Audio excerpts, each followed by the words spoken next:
بسم اللہ الرحمن الرحیم۔ مومنین کرام، جیسے کہ آپ جانتے ہیں کہ ہمارے مسلمانوں کے آخری نبی حضرت محمد صلی اللہ علیہ وآلہ وسلم کی اولاد کو بے جرم و بے خطا جوانان جنت کے سردار امام حسین علیہ السلام کربلا کے میدان میں ذبح کر دیا گیا، اور ہمارے آخری نبی محمد صلی اللہ علیہ وآلہ وسلم کی بیٹیوں کو اسی کربلا کے میدان میں قید کر کے پھر شام اور کوفہ کے بازاروں میں پھرایا گیا۔ اور اس سے بڑا غضب یہ ہے، ظلم یہ ہے کہ ان کے قاتل، یہ ظلم کرنے والے، نبی صلی اللہ علیہ وآلہ وسلم کی بیٹیوں کے سروں سے چادروں اتارنے والے یزید کو بچانے کی کوشش کی جا رہی ہے کہ وہ کہتے ہیں ہمارے نزدیک ثابت نہیں ہوتا۔ یہ مدینہ کی تذلیل کرنے والا یزید، یہ مکہ کی تذلیل کرنے والا یزید، اس کو بچانے کی کوشش کی۔ اس لیے تمام مسلمانان عالم محمد صلی اللہ علیہ وآلہ وسلم کا کلمہ پڑھنے والے یکم محرم سے لے کر 2.25 ماہ تک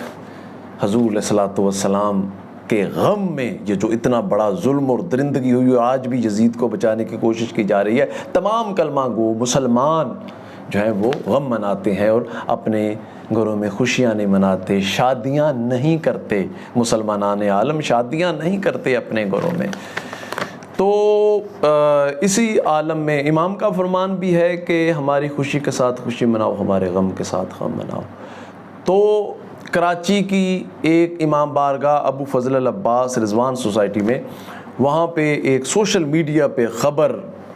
جو ہے وہ آئی، وائرل ہوئی کہ وہاں امام بارگاہ میں شادی کی تقریب ہوئی، جس پر تمام مسلمانان عالم شیعان حیدر کرار میں غم و غصہ پایا گیا کہ ہمارے نبی صلی اللہ علیہ وآلہ وسلم کی اولاد کے ساتھ، جوانان جنت کے سرداروں کے ساتھ اتنا ظلم ہوا، اور ہم اپنی عبادت گاہوں میں، اپنی امام بارگاہوں میں شادی کی تقریب کریں۔ اس پر مومنین نے بڑا اپنا غم و غصے کا اظہار سوشل میڈیا پر کیا کہ کیوں ایسا امام بارگاہ میں ہوا، شادی کی تقریب کیوں کی گئی۔ غم و غصہ اپنی جگہ بجا ہے مسلمانوں کا، مومنین کا، کہ انہوں نے احتجاج کیا، لیکن حقیقت کو جب دیکھا گیا تو وہ اس کے برعکس نکلی، حقائق کچھ اور ہی تھے۔ وہ امام بارگاہ کے، پہلی بات ہے امام بارگاہ کے اندر پروگرام نہیں ہوا،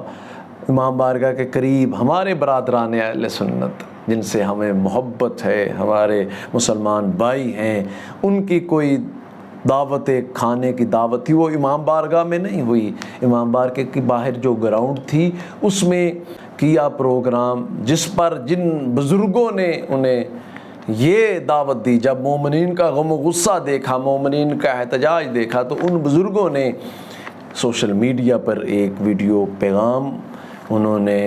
بھیجا کہ میں اپنی غلطی تسلیم کرتا ہوں۔ اس لیے کہ اہل سنت حضرات یہاں پر کھانے کے لیے انہوں نے درخواست کی تھی کہ یہاں ہمیں لان میں، مسجد اور امام بارگاہ کے حدود سے ہٹ کر ایک لان ہے، خود آن کے دیکھ لیجئے، اس لان کے اندر جو وہ کھانے کا انتظام تھا، وہ کھانے کا انتظام ہوا، اور اس کے بعد وہ لوگ یہاں سے چلے گئے۔ نہ یہاں کسی قسم کی کوئی شادی تھی، نہ کوئی ایسی تقریب تھی جس کے متعلق صرف یہ کہا جا رہا ہے کہ ایسا ہوا ہے، غلطی ہوئی ہے۔ یہ میری غلطی تھی کہ ان کو پڑوس میں ہونے کی وجہ سے میں نے ان کو اس بات کی اجازت دے دی تھی، اور میں انتہائی معذرت چاہتا ہوں کہ اس میں کسی قسم کا کوئی ایسا میرا ارادہ نہیں تھا۔ میں معذرت کرتا ہوں کہ مجھے اب جبکہ امام بارگاہ میں پروگرام نہیں ہوا، باہر گراؤنڈ میں ہوا ہے، مجھے پھر بھی خیال رکھنا چاہیے تھا، احتیاط کرنی چاہیے تھی، اور انہوں نے اپنا معذرت خوانا جو پیغام تھا وہ ویڈیو پیغام دیا۔ تو اس سے ایک بات تو واضح ہو گئی کہ تمام مسلمانان عالم محمد صلی اللہ علیہ وآلہ وسلم سے ٹوٹ کے محبت کا اظہار کرتے ہیں، آپ کی اولاد سے، آپ کی آل اولاد سے محبت کا اظہار کرتے ہیں۔ اللہ تعالیٰ تمام مومنین کی حفاظت فرمائے، اور اسی طرح عشق مصطفیٰ صلی اللہ علیہ وآلہ وسلم جو ہمارے دلوں میں دھڑکتا ہے، اسے اسی طرح اس محبت کو مزید اس میں پروان چڑھائے۔ اللہ تعالیٰ عمل کی توفیق عطا فرمائے۔